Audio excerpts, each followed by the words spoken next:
In this lecture, we're going to talk about synchronization solution.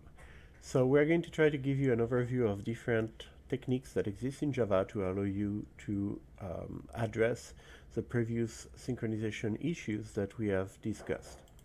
More specifically, we're going to look at four categories of techniques. Okay, the first one we're going to talk about is a technique of guarded blocks. That's going to allow us to get some reactive application and fine-grained synchronization. Then we're going to talk about the lock object, which we already started exploring actually when we were looking in our previous lecture at the different issues in concurrent programming. Okay, we already used the reentrant lock object. We're just going to go over those again and provide a little bit more details. Then we're going to talk about executors, which are a much higher level framework in the Java concurrency utilities to allow you to manage execution of code by thread, so-called thread pools. And then we're going to talk briefly about concurrent collection, which are the latest development in the Java concurrency utilities, and we are going to discuss why they are, in most cases, much more preferable to synchronize collections. So before we dig in, let's talk about the reading assignment associated with this lecture. So as usual, we're using as a base for the slides the Oracle Java tutorial threads on concurrency. So I really recommend that you actually read those as a way to supplement the slides and provide you clarification on some of the things that we might actually discuss, maybe too fast or too slow, etc. And then we have a bunch of optional readings. So these correspond for the first two slides to resources, well-known Java resources. So the Vojela tutorials are actually a good read. We use some of them in this lecture. The Java Word actually tutorial are also a good resource for you to have bookmarked. So we are going to use part one of the Java concurrency without the pain tutorial. And then we're going to use modern threading for not quite beginners. Okay, so those two tutorials are available at Java Word. I really recommend that you take a quick look to supplement again the lecture. And then I'm going to recommend two books. So the first one from Doug Leal, Concurrent Programming in Java. Very, very interesting books by one of the main actors behind the switch to the new concurrency framework in Java. So this is actually a very, very good source of information on this topic. And the second, Java concurrency in practice, sorry, by Brian Gutz, another big name in the Java concurrency community. So both of those resources are not required for this class. They're optional, they're marked optional, but they're really going well beyond what we are going to cover in this class. Okay, I just want to mention those books because they are well-known resources for Java concurrent programming that you might actually want to consult if you have to invest more into this topic. So we're going to go back to our list of techniques I mentioned we're going to discuss, and we are going to start with the first one, which is the concept of guarded blocks, the technique of guarded blocks. So it's a very common coordination idiom between threads. Okay, the idea is that we are in a situation, we are in a scenario where before to execute a block, you want to poll a certain condition. You want to check if, for example, this Boolean flag in the shared object is finally set to true. And until it is set to true, you don't want to proceed any further.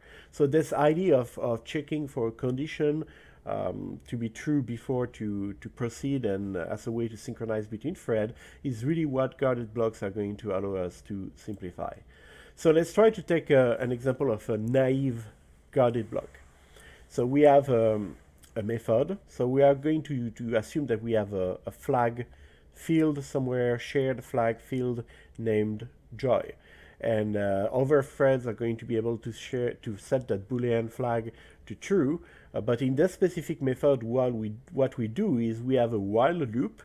And this while loop is an empty loop that does nothing but testing its condition over and over and over again.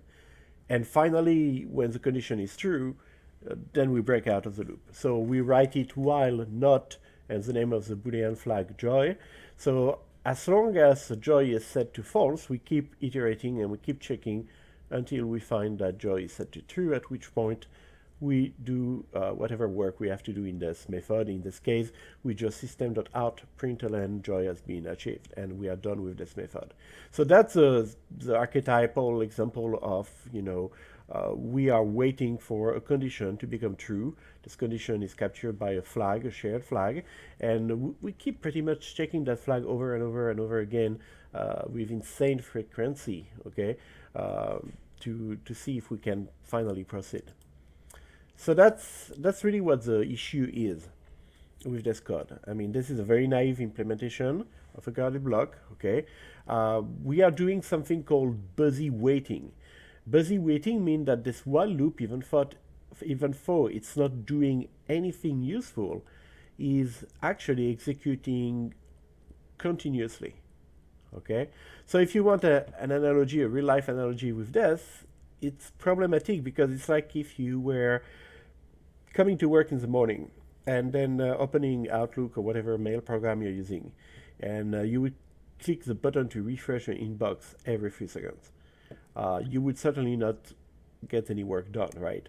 So instead of that, what we do, even if we need to be reactive to incoming emails, we have this indicator on the icon bar. We have this ding bell sound that rings when we get an email, and we do not pay attention to the inbox until we receive this signal, whether it's visual or audio, that tells us there is something that you need to do with your inbox. Okay, there's something in your inbox. You need to check it out, see if it's important, process it. Okay, so the first approach, which is clicking frenetically on the refresh button every few seconds, would be the equivalent of busy waiting, and the second one is actually the equivalent of putting something on the back burner and waiting for a certain event, for a notification to tell you that you need to interrupt what you are doing and go process that event. Okay, so that's exactly what we're going to try to illustrate here with some code. So first improvement to our naive approach to a guarded block, we synchronize this method guarded joy. So it's the same method, does the same thing, okay, but this time we mark it as synchronized. And inside of it, we still have this while loop, okay? While the joy flag is set to false, then I keep trying to set I keep trying to check, the flag again and again and again and again. But this time, instead of the body of the loop being empty, inside the body of the loop, I call a new method that we haven't talked about before, named wait. So what the wait method is going to do is when you call it, it's going to block this particular thread executing guarded joy. It's going to release the intrinsic lock on the current object. Okay, so we are inside a synchronized method, so we had to acquire that lock, but then in the middle here we release it and we freeze. And then we are going to return from the wait method only when another thread, typically the thread that is going to set the Boolean joy to true, when that other thread sets the flag to true, it's going to also call another new method that we haven't seen yet, called notify or notify all, and that method is going to cause us, the thread that was stuck here on wait, to reacquire immediately the intrinsic lock and return from the wait statement. So as we return from the wait statement, what happens? We reach the end of the loop, we check that the condition was changed. If it was changed, we get out. If not, we go back to sleep waiting for another notification. Okay, so there is still an overhead in this approach. Okay, the overhead is that every time any other thread modifies a joy flag and calls one of those primitive notify or notify all that we are going to introduce in a minute, then every time this happens, I do one more iteration of the loop, and more importantly, I check one more time whether my flag is now true. Okay, so I have been notified that something will happen. To use our analogy, I've been notified that there is an email. Now I'm checking if this is the email I was waiting for, because the wait and notify methods, they're really generic. They don't say wait for something or notify something, representing an event of some sort, right? We do not pass the joy flag as parameter to wait. No, what we say is I'm going to wait on the intrinsic lock of this object, so just like a synchronized approach.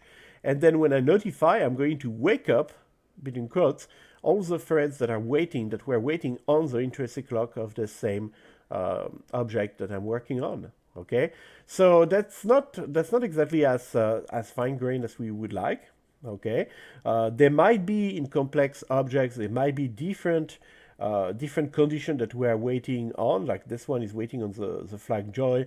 Another guarded thread could be, guarded method could be waiting on another flag. And if we modify either of those flags, since we call notify or notify all, then we don't know which flag has been modified. So every time we come back, we have to check, okay, was it my event that happened or not? So it's kind of a crude mechanism, but it's still a lot better already than the overhead that we had before, which was continuous execution of this while not joy, test without actually putting ourselves to sleep and waiting for the joy flag to be modified before to check it again, okay? So one of the questions that may arise here is, why did we have to use wait and put it inside a synchronized method? So what I mentioned already is that when we call wait, actually, we release actually the intrinsic lock. So using wait without already owning the object's intrinsic lock is going to be a bug. It's going to result in an error being thrown, okay? So you need first to enter a method that is synchronized, where you acquire the intrinsic lock of your current object, okay? And then at some point, if you decide that your flag that you're monitoring, that you're waiting for to turn to true is not set to true yet, then you can decide to release that lock with wait. That's exactly how to understand the principle of calling wait. You release the lock, you say, I'm going to go to sleep, I'm going to release the lock, wake me up and give me back the lock immediately as soon as something happens. Something meaning one of the flag, potentially mine, has been modified.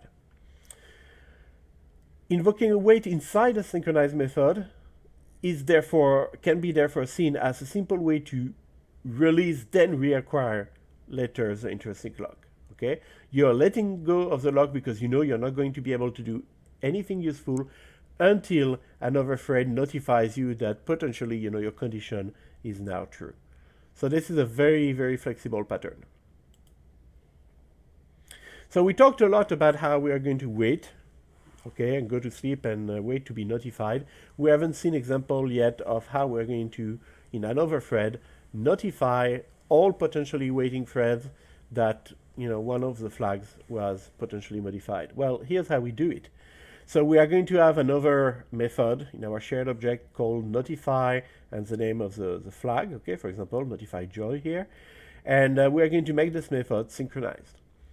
Once we enter the synchronized method, we set the flag to true, so we protect this modification to the flag to avoid thread interference problems.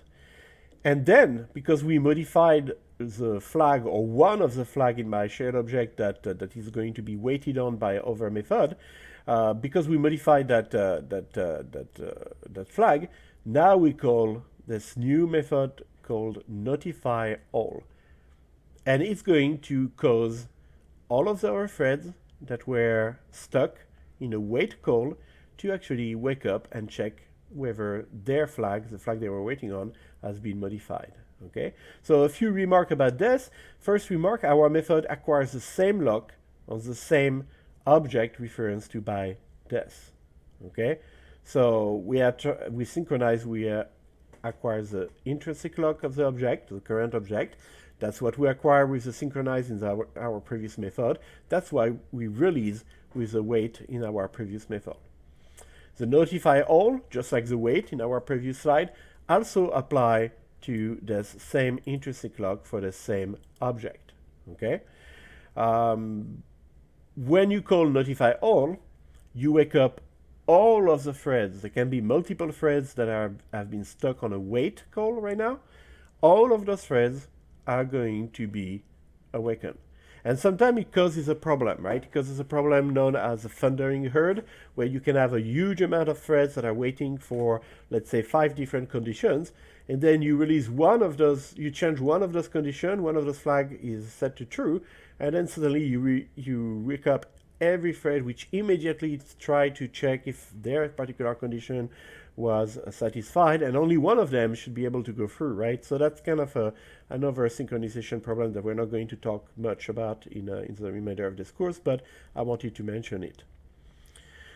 So I already mentioned this point here that the condition may be different, so all of the threads are going to check actually again if their flag, the flag they were waiting on, is the one that was modified, and then when the other thread exits, it's going to reacquire the lock. So here, when we do notify all, okay, we're going to exit this thread, we're going to release the lock. The threads that have been awakened are going to immediately reacquire the lock. So there is going to be contention for acquiring the lock there as well. So I mentioned that there were 2 different versions of the notify call, notify all, and just simply notify. The difference between the two is that when you use notify all, you are going to wake up all the threads that were stuck in a wait call on the same object. However, when you call notify, you wake up a single thread. So that sounds better, right? That sounds like this is definitely what we would like to use to avoid that thundering herd problem.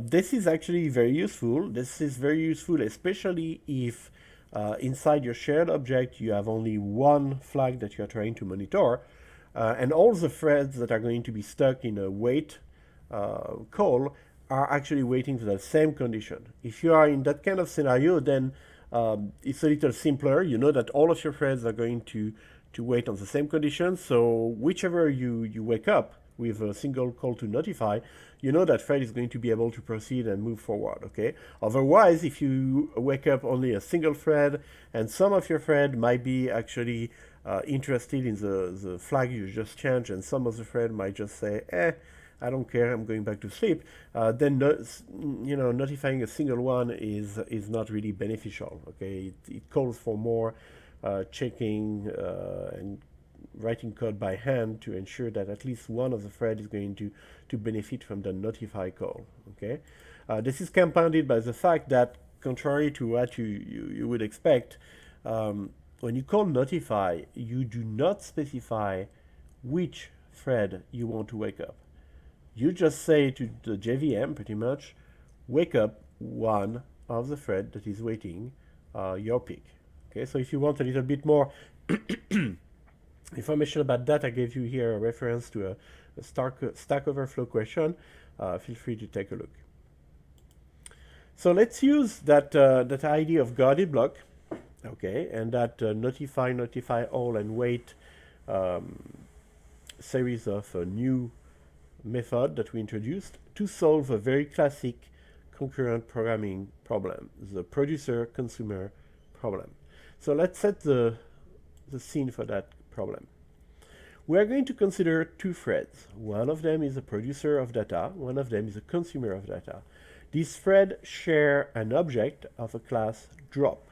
That object of the class drop is a container. Okay, it contains, in our example, is going to contain a single text message which is stored as a string. So one of the threads is going to occasionally, at random time interval, produce a new string and store it into the drop object.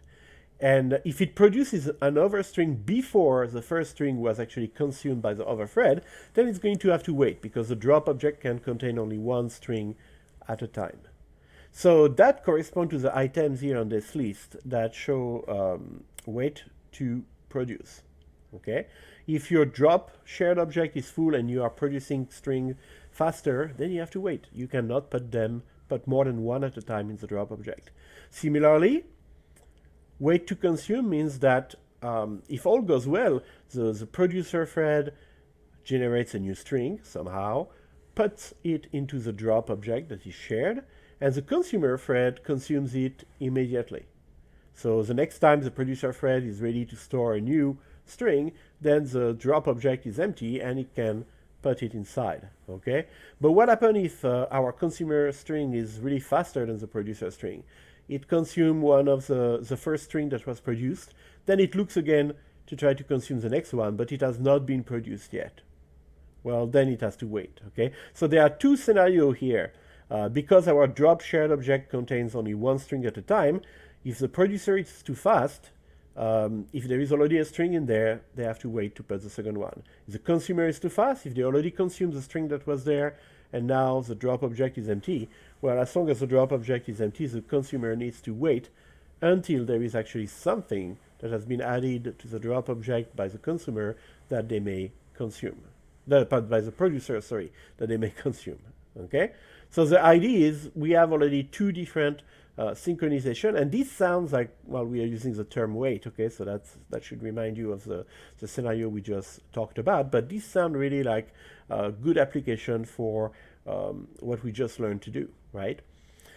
But then on top of that, we have also the need to guarantee mutual exclusive access. So when I'm adding something to the drop, I need to make sure that I do this in a mutually exclusive way so that the consumer is not trying to read a string that I'm in the process of adding to the drop object and vice versa, okay? So we have three levels of synchronization. We have the mutual exclusive access because one thread needs to be able to write and another to read. And we have the wait to consume and wait to produce levels that are more directly aligned to what we just covered. So let's see how we're going to solve that producer-consumer pattern with our guard blocks. Well, first, the problem of ensuring mutual exclusive access when I read and write to that shared object, that I can take care of it by using simply synchronized methods. Okay, so I don't need anything new. But that synchronization aspect where I'm making sure that I'm not producing too fast or consuming too fast, then I'm going to use two different guarded blocks to implement that. So let's take a look at the code. So our new class producer consumer example is going to be hosting the main method. Okay. So what we're going to do in the main method is we create a new object of class drop, which we are going to detail starting next slide. This object of class drop, like I said, is meant to be able to store one string at a time that is going to be shared between the two classes. Between the two threads, sorry, and it's going to contain all of our synchronization. This is going to be the object where all the synchronization is implemented. Then we create, on the fly, we create a new thread object based on a new producer object. So we are going to define the producer class, okay? It's one of our classes. And we pass as parameter to the producer constructor a reference to our drop object. And then once we have this new thread object, we just call start immediately on it. So we create a producer object, create a new thread to wrap around it, start the thread. And then last step, we create a consumer object. So consumer is also a class we're going to define in the upcoming slides. Pass a reference to drop to it.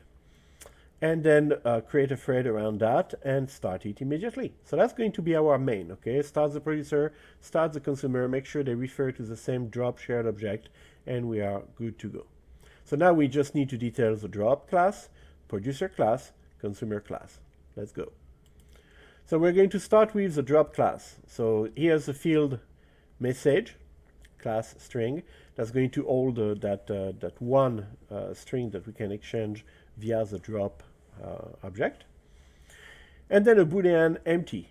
That's going to be our condition for the guard blocks, right? Empty means I have no string right now. So if it's true, then I have no string. If it's false, I have one string. And there can be only one string at a time maximum. So that's pretty much the basic example of consumer producer. There are further examples of producer consumer where we have a bounded queue of elements that can be shared, okay? So that allows, for example, to store 5 of those strings if we want to continue with our example of string. So the producer could produce 5 strings and then only if none of them has been consumed, be blocked and prevented from producing more. And that number 5 can obviously be modified and parameterized. As far as methods go, the class drop is going to provide 2 methods. two synchronized methods. The take method, no parameter, return a string. Guess what? It's going to be an accessor on the message field.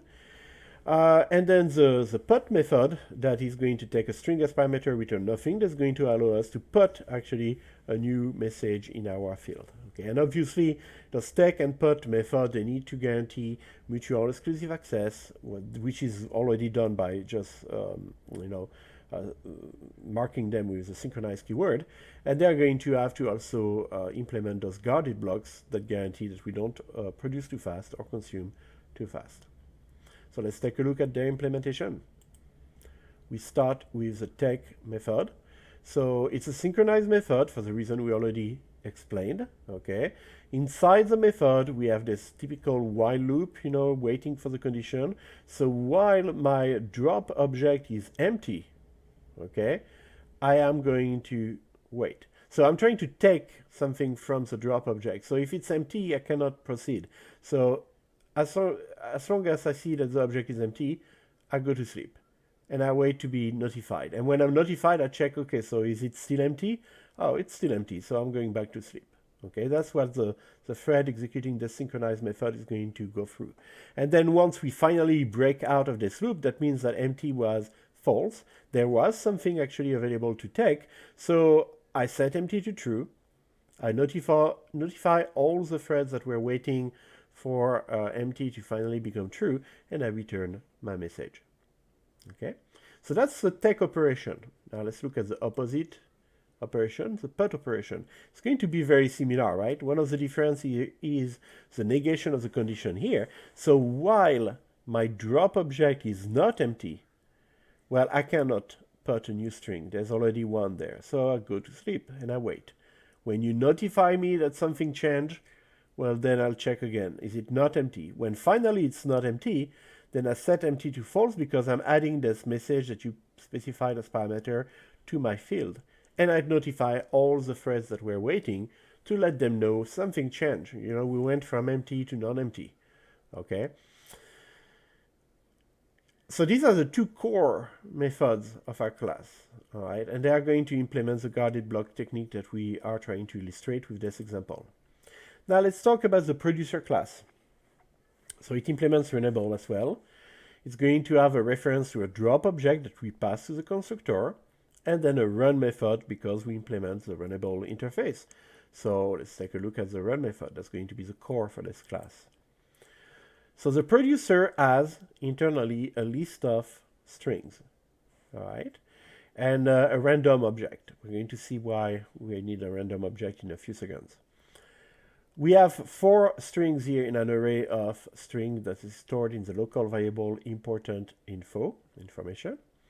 And we are going to iterate over that array of string, and we are going to, one at a time, try to put in the drop shared object each of the strings, starting with the first one, going up to the last one.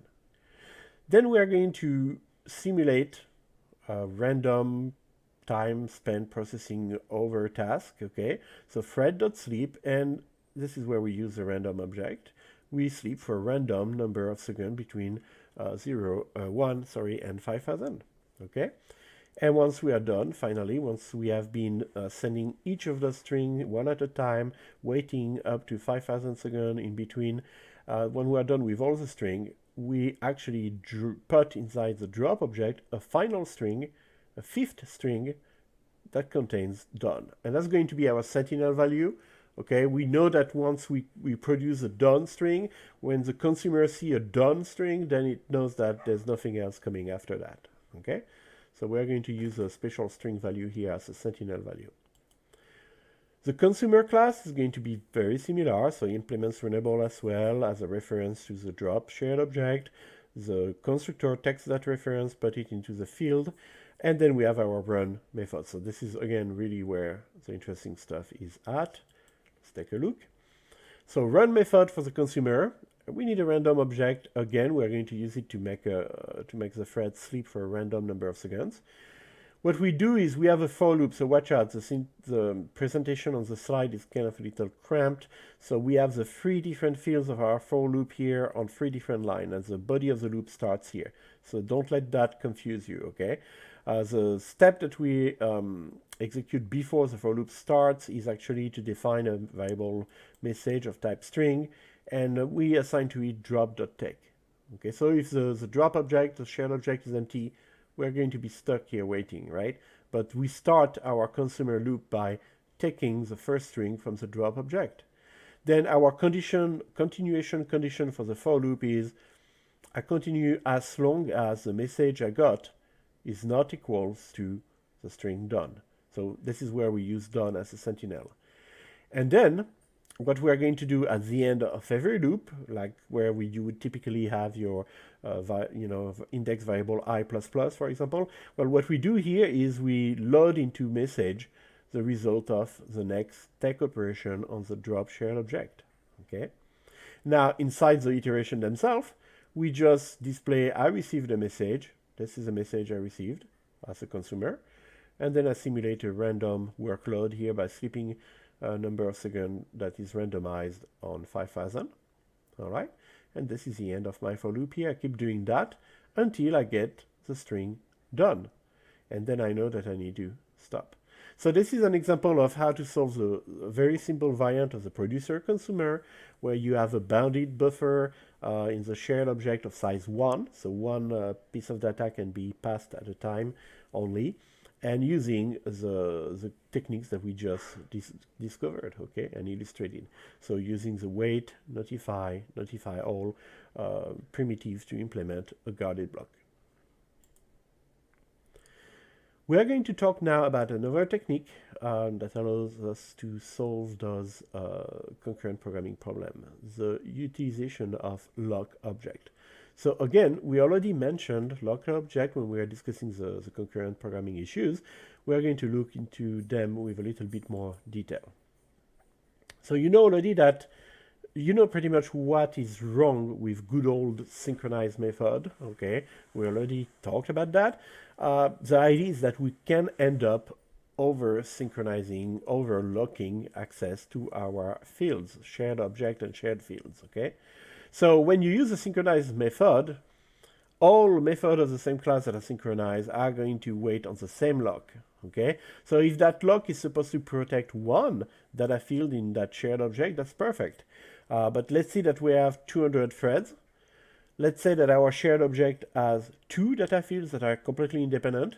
20 threads access one data field and 180 threads access the other. So 20 threads that get often stuck waiting on the 180 other thread have no reason really to get stuck. Okay, so this is opening the door to potential starvation issues here for no good reason at all. Starvation is when you have like the same threads accessing the same resource, but in this case there is no point to have any potential for starvation between those 2 independent group of threads. So the obvious solution would be, why do you want to put those 2 shared fields in the same object? Then maybe you ought to have 2 different objects, each with their lock, and so on and so forth. True, this is a fair enough answer, but the problem is that we want to be able to manage situation where we have different fields in the same shared object, and sometimes those fields are dependent, sometimes they are not dependent, okay? So we want a more general solution. So we saw already the kind of solution that we can deploy to fix that problem, okay? Using, for example, a reentrant lock. So this is a general pattern of how you are going to use an object of class reentrant lock provided by the Java util concurrency package. So you would define a lock reference, create a new object of class reentrant lock. Then you can call the lock method on that lock object to acquire the lock. Okay, so it behaves exactly like you would assume with what you've seen with synchronized blocks, for example. Then you would use the resource that are protected by that lock. Then you would restore invariant if you catch an exception. And finally, you would actually unlock this lock L once you are done accessing the corresponding resource. Okay, so this goes back to a very primitive way to solve concurrency issues, right? you are manipulating the lock by yourself. When you are writing code with synchronized method, and to a lesser extent with synchronized block, yes, it's not a good solution for any problem, okay? But it's very simple, it's very clean, it's very difficult to go wrong with this. When you are starting to manipulate your lock yourself, just be careful that every time you take the lock, you release it, including if you have a try-catch block like this one here, you need to make good use of the finally close, because otherwise there might be execution path through your code where you are actually forgetting to unlock the lock that you acquired, and therefore you open the door to things like deadlocks. So it's much more flexible. You can do many more things than with just synchronized method, for example, but you have to be more careful. With great power comes great responsibility. So let's talk a little bit more about that class reentrant lock. So we have two different constructors that we can use, okay, and a helper method that is linked directly to the difference between those constructors. So the first constructor, let's start with the middle one, reentrant lock, no parameters. It creates a reentrant lock with a fairness policy flag set to false. So now that brings us to our first constructor. What do we mean by fairness policy? Well, the first constructor allows us to specify as parameter a Boolean, true or false, that is going to set accordingly the fairness policy of that reentrant lock. Well, the fairness policy means that if you enable the fairness policy by putting that flag to true, okay, that means that you are expecting the lock to use a fair ordering policy. So what does that mean? That means that under contention, if there are a lot of threads that are trying to acquire the lock, this particular lock, the lock is going to be smart enough to favor the longest waiting thread. And this is actually a great thing to avoid starvation, right? Because one of the problems with starvation is that you can have threads that are constantly getting access to a resource, and then threads that are waiting for literally hours, to get access to the resource. Well, this fairness policy allows you to mitigate that kind of scenario.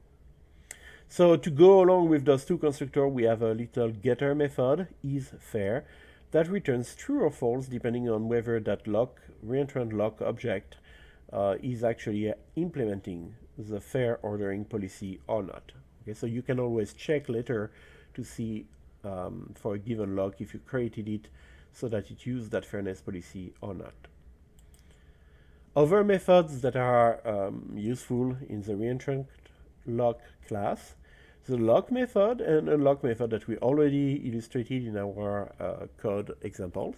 Okay, so the lock method, as you would expect, acquires the lock, and it disables the current thread, so it freezes it, it puts it to sleep, it blocks it if the lock is not available. Okay, and when you are blocked in that manner, it's just like the way that you are blocked when you call a synchronized method and another synchronized method is still executing. You are going to remain dormant as a thread until the lock becomes available. The unlock method, it's the opposite.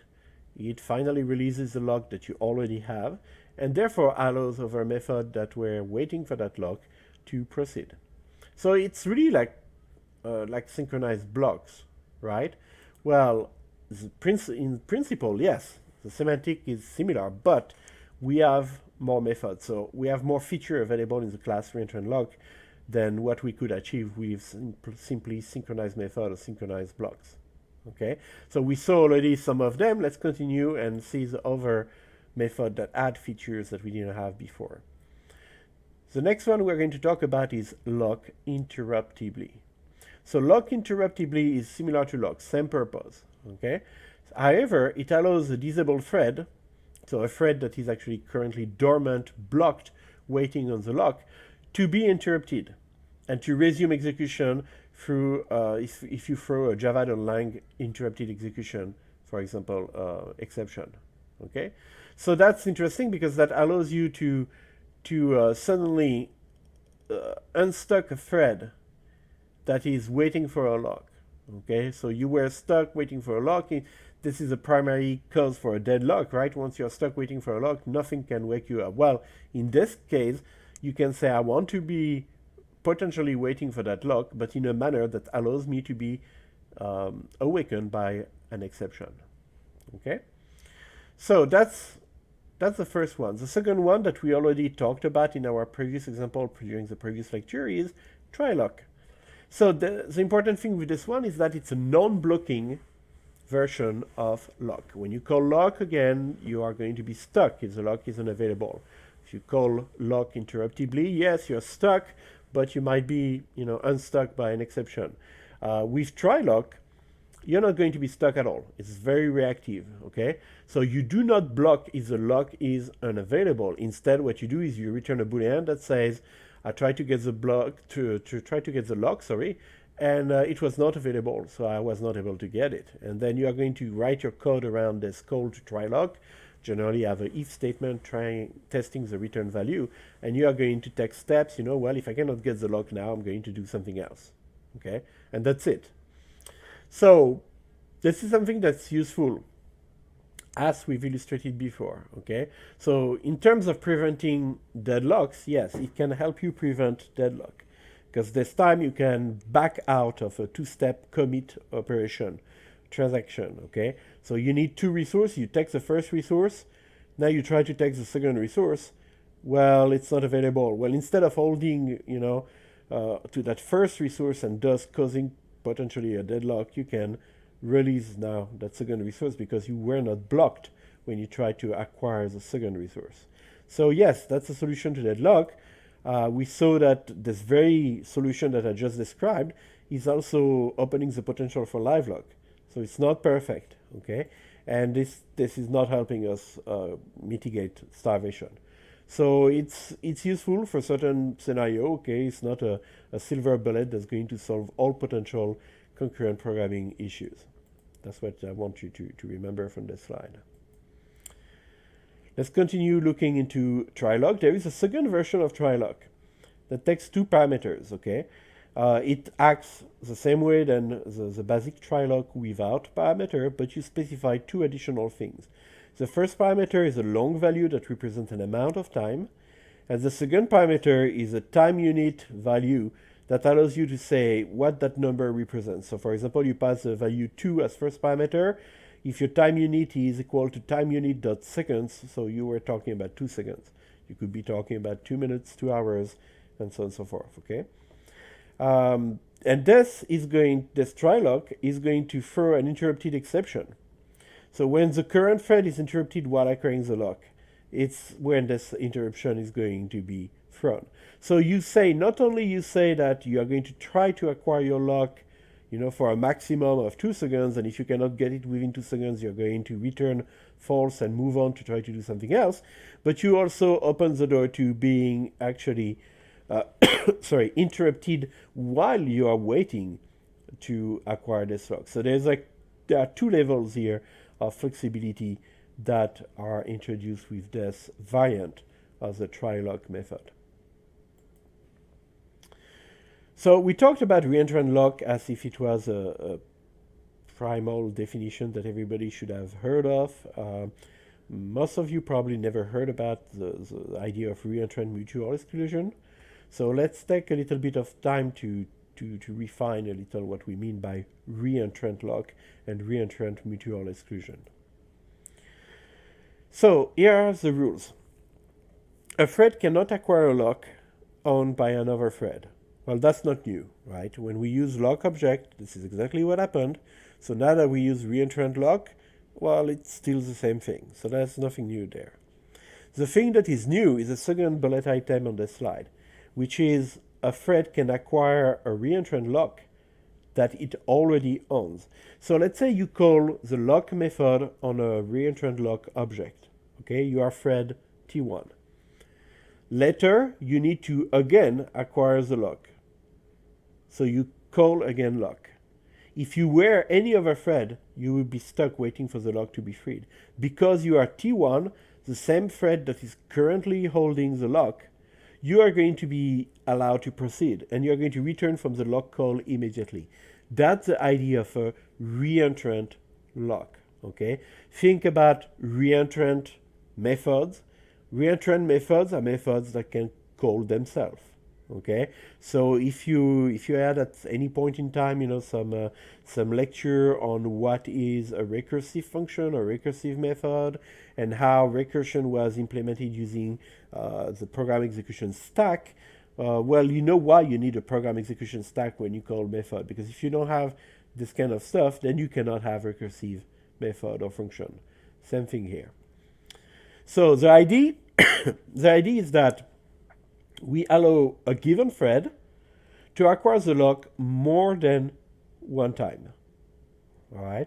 So it's useful actually when, and this is the last point of the slide, it's useful actually when you want to prevent scenarios where you would have a thread take a lock, and when it tries to take it again, block itself. The problem with that specific scenario would be that in that case, the thread would be stuck waiting for itself to release the previous take on the lock that it performed.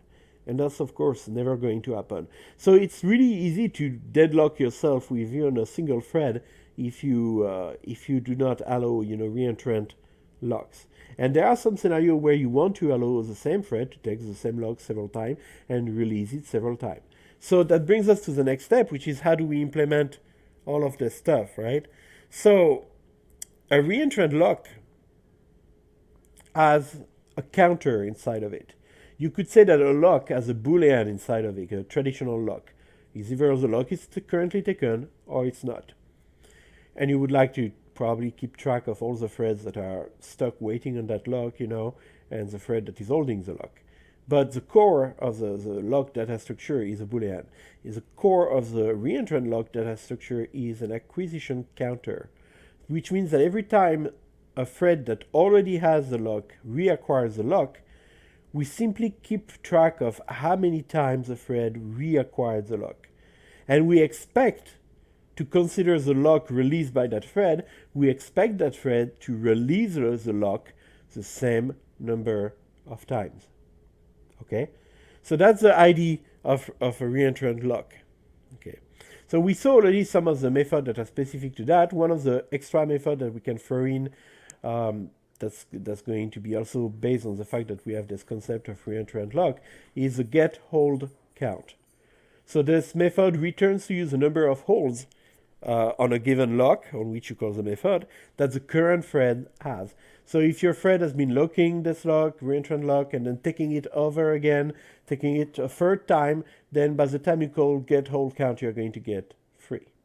Okay, so it's just a way to keep track of how many times you called a lock method on that lock, and how many times you release the lock from the same thread.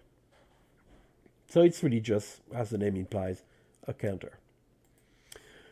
Other reentrant specific method that goes along with the implementation detail we discussed 2 slides ago, sometimes you might want to check if you are the thread that is currently holding that lock. Okay, so for example, before to call lock again and increase that hold count, you might want to check if you are already holding that same lock. So this is exactly what this method is doing, and it returns a Boolean value true if you are actually the thread currently holding the lock, and false otherwise. It's mostly used for debugging, for testing purposes, where you suspect that something might not be actually working right. You have one of those transient concurrent bug in your application. So this is more of a helper method that's going to allow you to try to anticipate problem by detecting, whether at some point or another in the execution of your concurrent code, you have the lock like you would assume or not.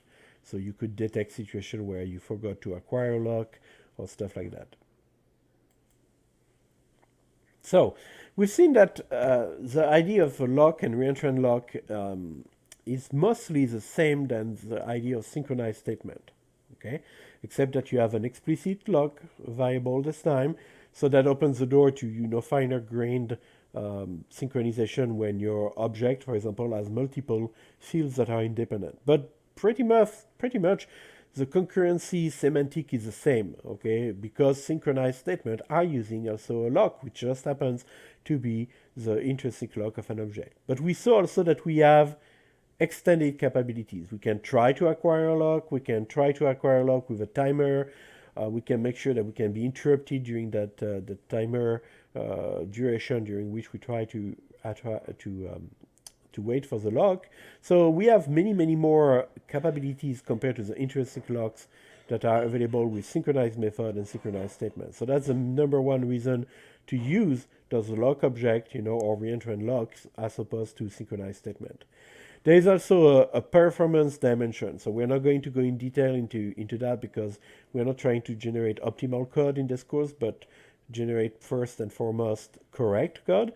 But if you are worried about performance issue under high thread contention, meaning a lot of threads are trying to access those locks, etc., then with the lock object, you're going to see an improvement in efficiency, as the JVM is going to spend less time scheduling these threads actually and more time executing them. Okay, so if you're concerned about efficiency for a specific concurrent part of your application, then yes, it would make sense to explore the validity of all those extended features that the reentrant lock and lock class bring to you.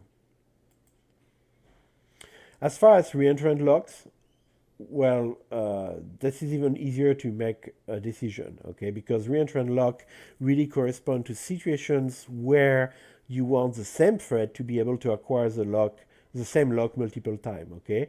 So if you have there's a need for timed or interruptible lock waits. You saw that the try lock method, of the reentrant lock class allows you to do that. If you have situation where you acquire a lock inside of a method, but then you release it inside another method, then yes, you might want also to consider lock object, reentrant lock object, okay?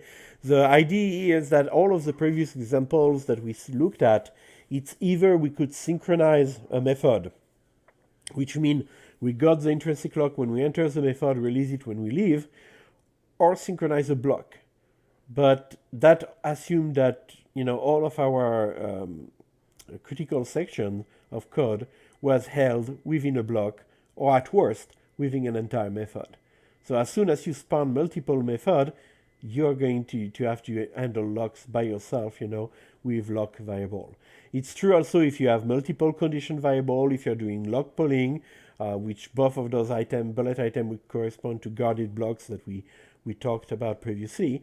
And more generally, if you have issue with scalability, we have a very large number of threads that are constantly trying to access a lock, then yes, those lock and reentrant lock objects are more beneficial.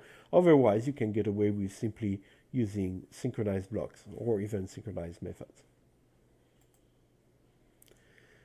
The next technique we are going to talk about is named executors. So executors are classes that are provided by the Java concurrency framework to allow you to execute, as the name implies, a bunch of thread objects.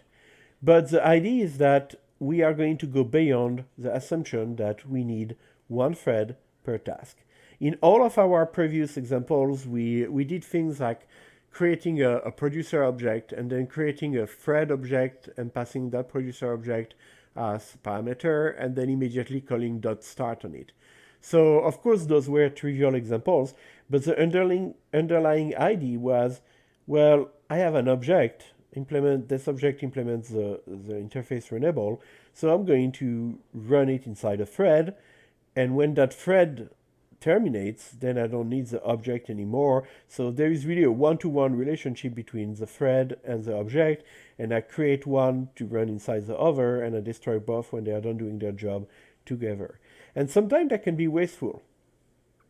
Okay, think about a web server. Every time you get an HTTP request by a browser, you could simply create a new thread, okay, process that request inside the thread, and then destroy the thread, and then wait for the next request, create a new thread, etc.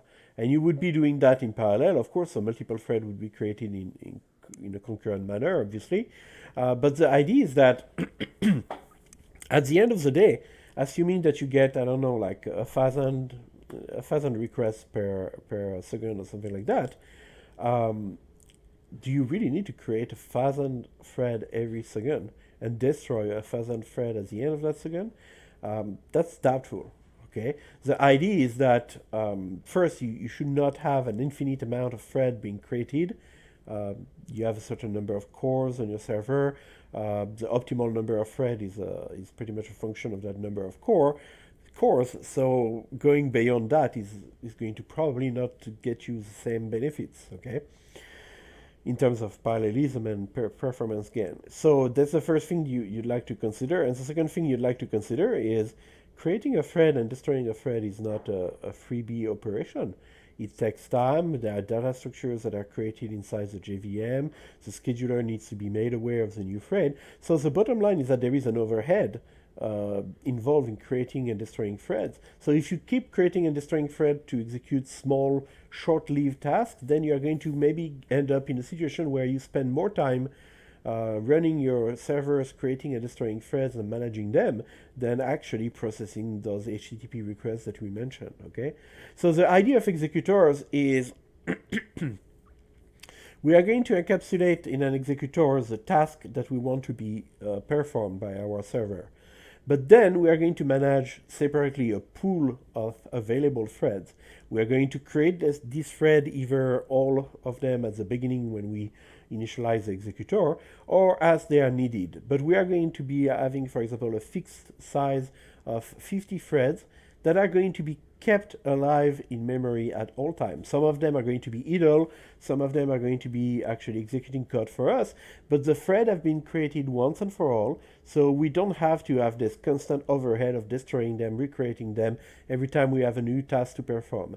And as we get new tasks sent to the executor to execute, then those tasks are going to be matched with a thread that is already, created in memory. And we are going to therefore jump over the entire overhead of thread creation, tell that thread to run that particular task to completion, and when the task complete, we dispose of the task, but we keep the thread alive in the pool, ready to be used by another thread. That's the general idea. Okay?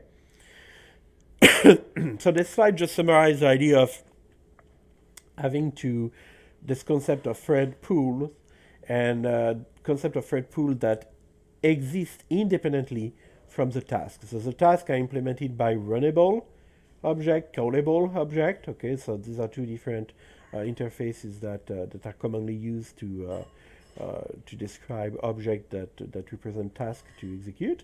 And we can have a fixed thread pool, so a fixed number of threads in a pool that allow us to degrade performance gracefully, okay, and make best use of our core. All right, so that's the idea of thread pool. Now, how are we going to build those thread pools? Well, there are different methods to do so. The Java util concurrent executors class feature actually 3 different factory methods. So you remember what factory methods are. These are static methods that allow you to create instances. So instead of using a constructor of an executor class, of the executors class, we're going to use those factory method to get new instances.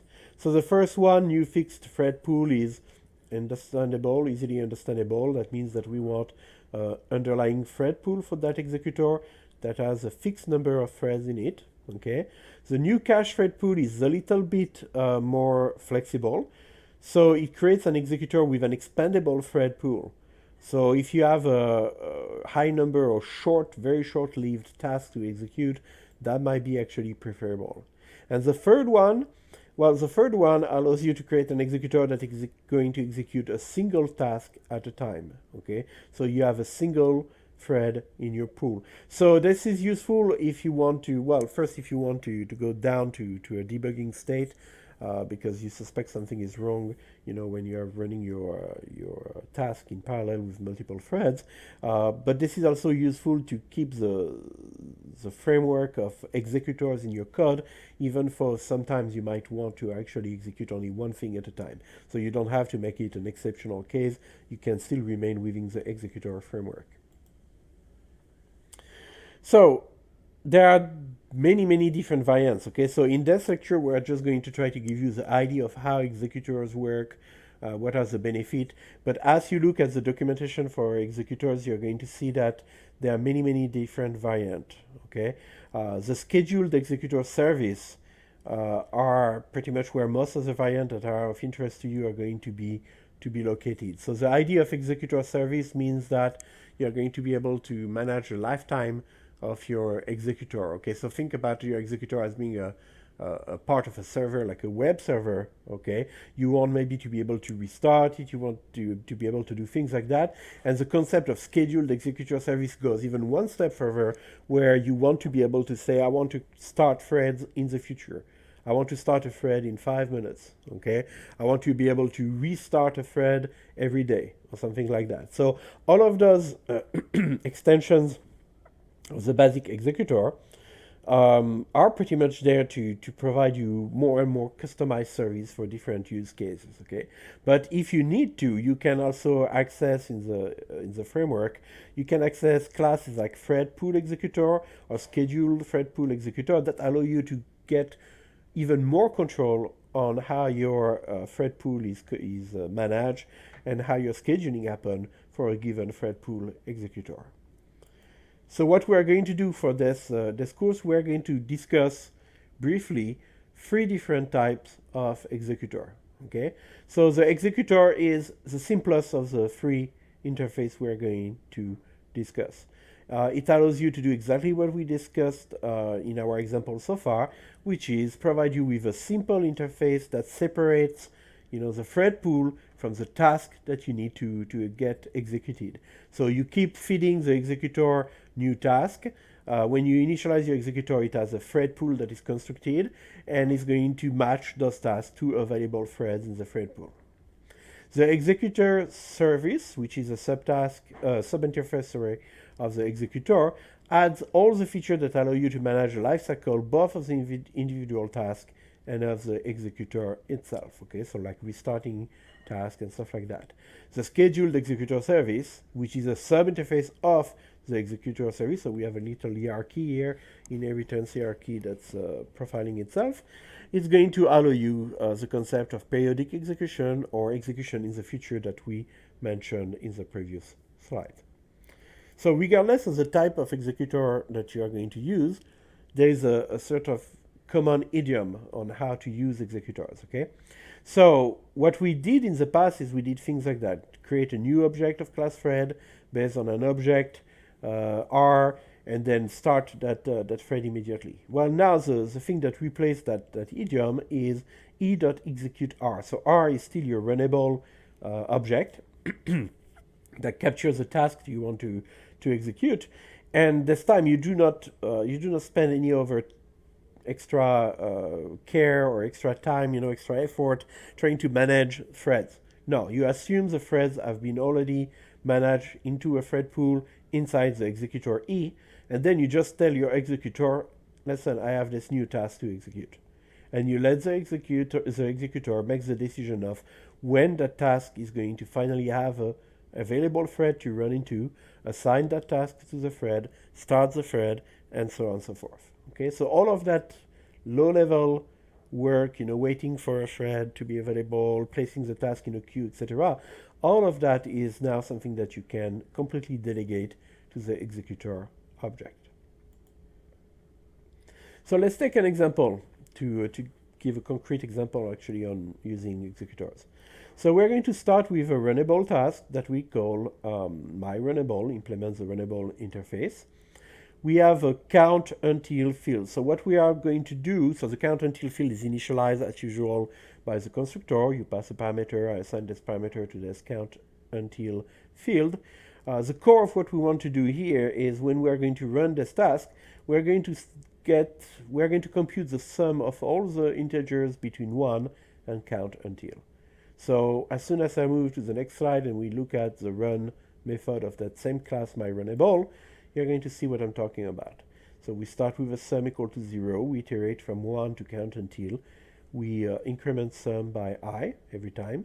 And then when we're done, we display the sum. So this is what my task is supposed to do. This is what my task is supposed to compute. Okay. Now we're going to try to use an executor to run a large number of identical tasks, okay, of myRunnable tasks in parallel. So a bunch of little import statement here. And then our main method is going to use a final constant here called n threads, the number of threads. So I'm going to create an executor in the next slide, and I'm going to tell that executor use a fixed size thread pool of size 10.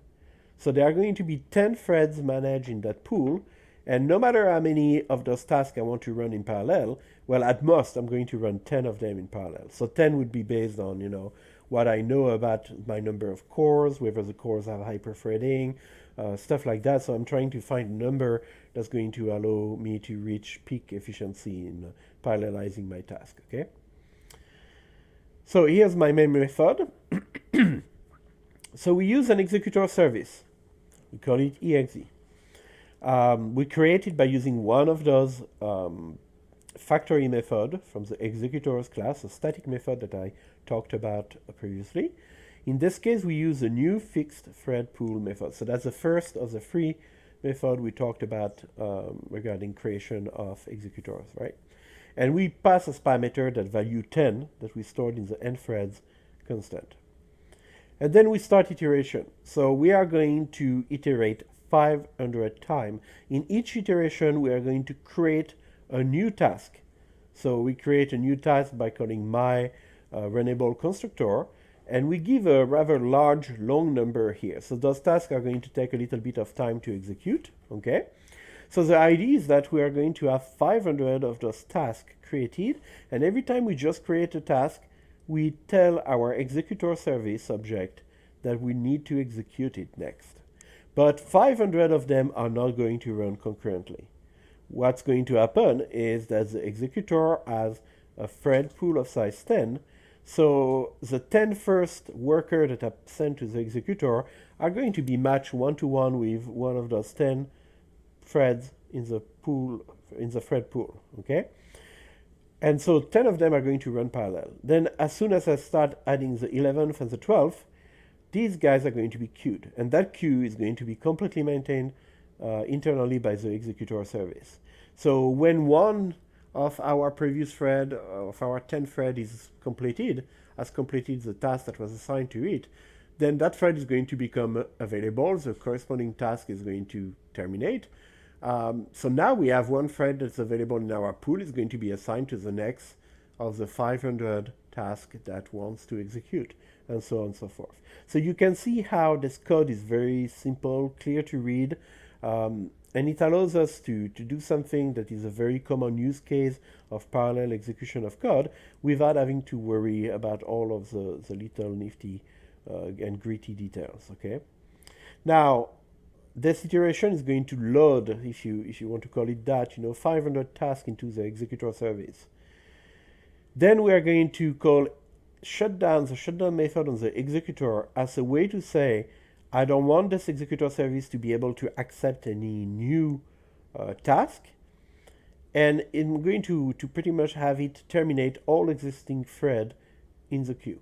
So by the time we execute this, we are done executing with our 500 tasks, and we are going to terminate the threads once we do not need them anymore. The next step is to call await termination, which is going to allow us to wait until all the threads have been terminated. And then our executor service is pretty much, it has completed its job, okay? It's no longer useful. I can say I terminated all threads, so I terminated the 10 threads that I created initially, and I terminated with those 10 threads the 500 tasks that I added to my executor service. So executor service are already a big leap forward in terms of abstraction, okay? Very practical, very simple to use. The last thing we are going to talk about is concurrent collection. So this has been one of the latest major improvements to the concurrency framework in Java. So let's start by clarifying something.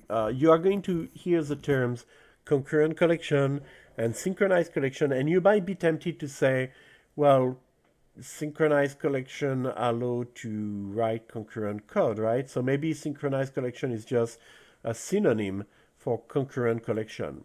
So absolutely not. This is a very common source of confusion, okay? So let's clear that out from the get-go. Concurrent collections are not the same thing as synchronized collection. These are, as a matter of fact, two different milestones, two different evolution of the Java concurrency framework.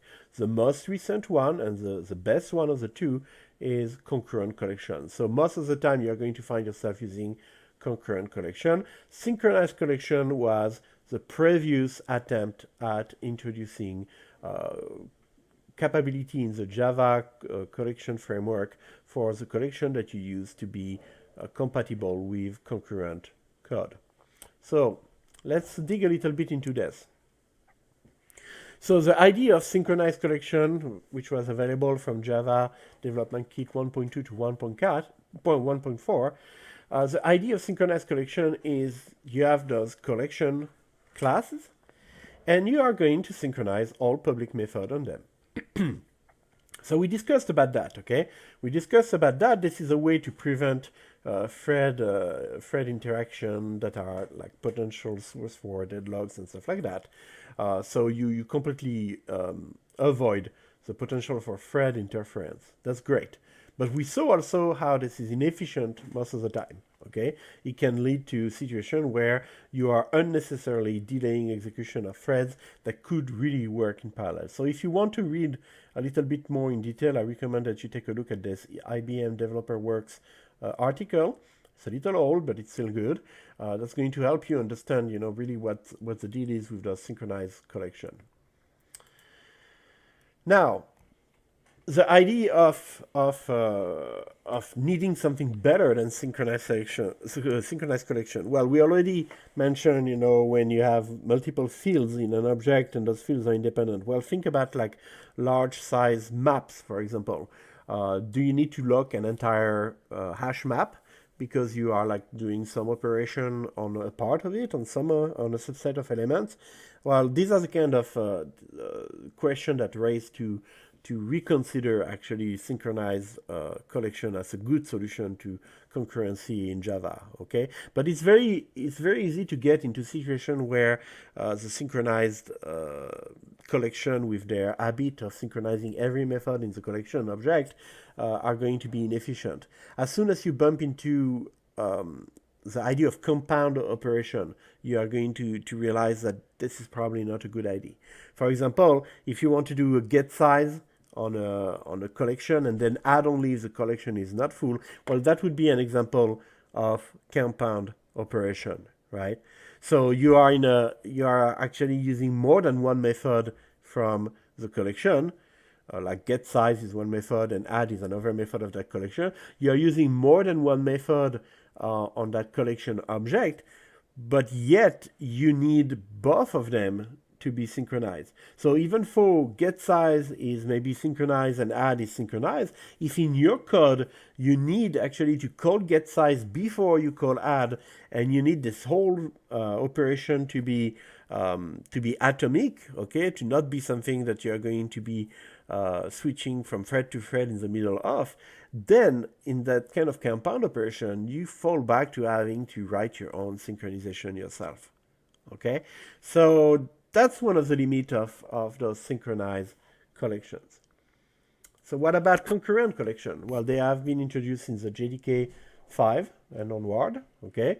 The idea is to pretty much take everything that we talked about in the last few lectures on concurrency so far, and take everything that we learned from those example of scenario where, well, locking every method, synchronizing every method is not as ideal as you think it would be, and use those techniques that we illustrated in these lectures, right? Use them to re-implement our Java collection framework, so that it's not only doing everything the synchronized collection we're able to do in terms of providing us with safety, but it's also capable to provide us that safety with efficiency, okay? So for example, let's take just one example to illustrate here. If you look at the concurrent hash map, the difference between a concurrent hash map and synchronized hash map is that the synchronized hash map is going to, like I mentioned, lock everything, lock all of those methods with the same intrinsic lock. Whereas the concurrent hash map is going to be smart enough to, for example, introduce something like 16 different locks that is going to manage by itself without you having to worry about this at all. And these locks are going to correspond each to different sub-buckets of your hash map. So that means that if you are performing synchronized operation on a different sub-buckets on that concurrent hash map, well, your threads are not going to undergo the same level of contention than if you use a synchronized hash map.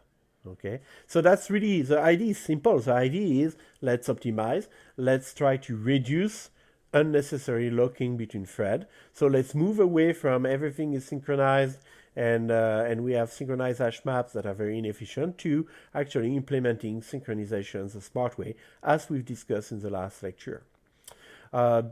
Another thing that concurrent collection are going to do for you, they're going to provide you with some of those compound operations that are commonly used, so that you do not have to ensure that your compound operation are actually thread safe. Okay, you are going to instead have readily available methods such as put if absent.